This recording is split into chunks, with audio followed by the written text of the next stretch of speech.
Y'all saw the game, Sunday Night Football. Wow. It was electric. Wow. You called it a rivalry last week, and I told you it did not qualify for a rivalry because Lamar Jackson had never actually beaten Pat Mahomes. All that changed. Now it is officially a rivalry with the Ravens edging out a narrow victory over the Chiefs Sunday night in prime time. Yep. Game was crazy. What did you learn out of this game? So, the Ravens really taught me that they're starting to become that team, at least from this game, to where you can be getting punched in the mouth early on. You can be down and out, and they still have a chance in this game because what have a lot of people said about Lamar Jackson? Grace plays great with the lead.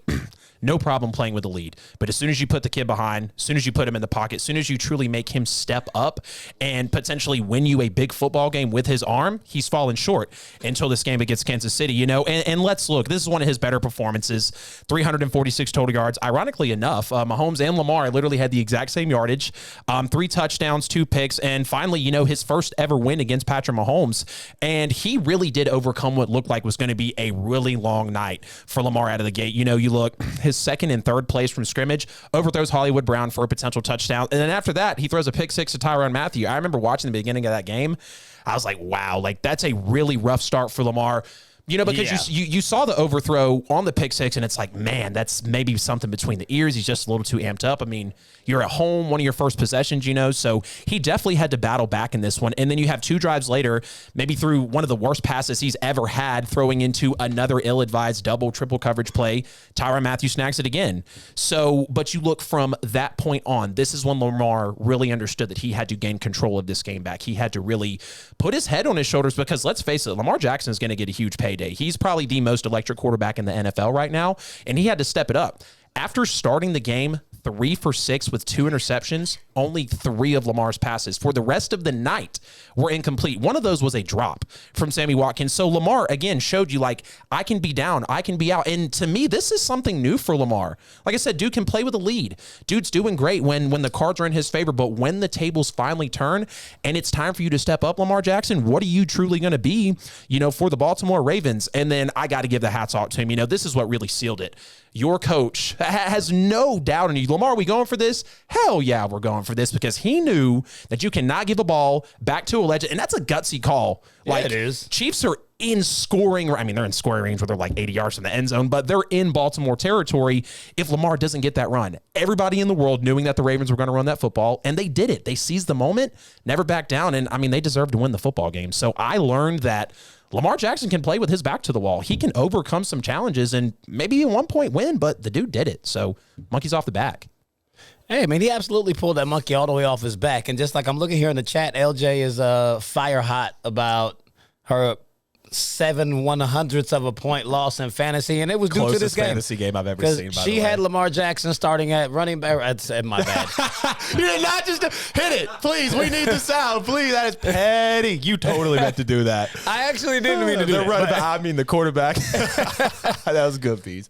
I got to give you that one. Lamar Jackson ran that last first down on 4th down after he said, hell yeah, got the first down, sealed the football game, put her up by 1/10 of a point. And then he stepped back and kneeled the ball to run the clock out, and then that took the points away. So I win. Hey, it is what it is. Appreciate that, Lamar. He got the W, got me the W. But, man, that was definitely a statement game for him. And what I actually saw, just trying to pull research on the whole history between Lamar and Pat Mahomes, what I found was actually quite odd. This was the first time Pat Mahomes has ever played at Baltimore. Yeah. They've played now 4 times. The previous 3 were all at Arrowhead, and none of them were playoff games. Yep. He's had the extreme fortune of scheduling that he just never had to go on the road to play them. A lot of players are different when they go on the road.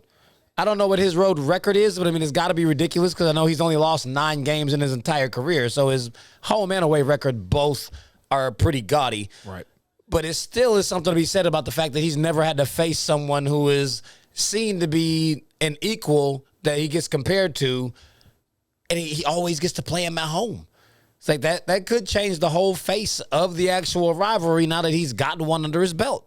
So, I mean, Lamar did have a good game. I mean, he was 69% passing. I mean, that is Yep. extremely good. Hung in the pocket, too. Simple, consistent. Things we've criticized him before. He shut a lot of people up on Sunday night, man. Yeah, I mean, he did a lot of running, which I still felt like it was too much. But, I mean, he put up a $107 and 2 rushing touchdowns to go along with the passing touchdowns. So, I mean, he did what his team needed him to do to win. Yep. Just like I said last week, he looked like he was playing at Louisville. This also looked like another Louisville win, except for it looked like one of the successful ones. Right. One of the better performances. I mean, he won more games than he lost when he was in college, too. The man did win a Heisman for a reason. Right. Didn't really think that you could get away with doing that in the NFL, but he very well successfully did that.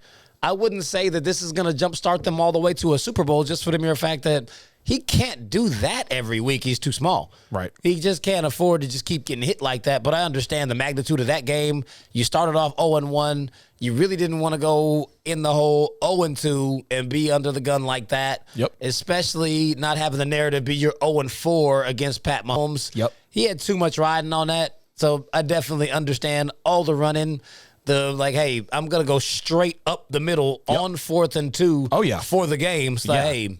The dudes, man, they stacked like 11 guys to the left. Like, I swear it was like 14 linemen on the field for Baltimore. Like, everybody was stacked to the left. And, you know, this was a high-stakes game. Like, this game is going to matter barring that Baltimore and Kansas City continue, to be great teams this year.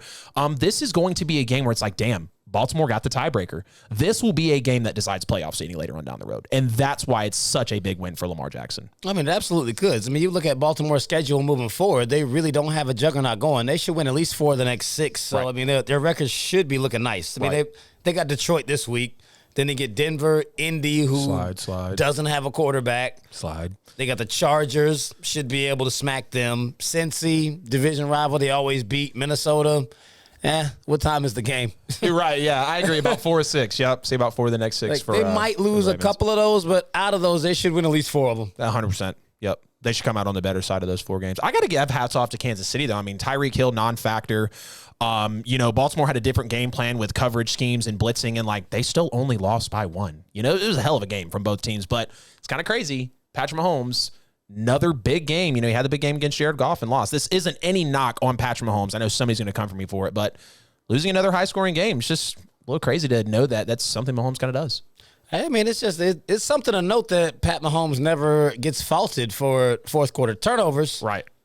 He did throw a fourth-quarter interception, and then Clyde Edwards-Helaire, whichever the order it is, he fumbled late in the fourth, so they're going to blame the entire game on him. It's like, but Pat turned it over right before that. This is dude's first career NFL fumble. Give him a break.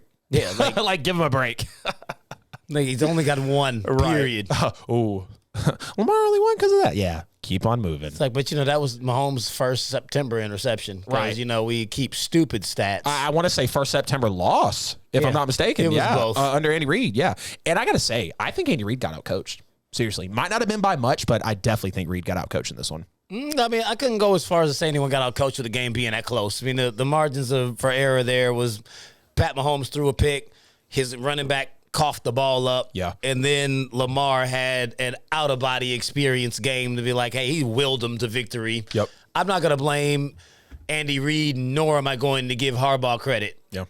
When the players played. Yep. Sometimes the coaches get a little bit too much credit for it. Lamar did his thing. Definitely.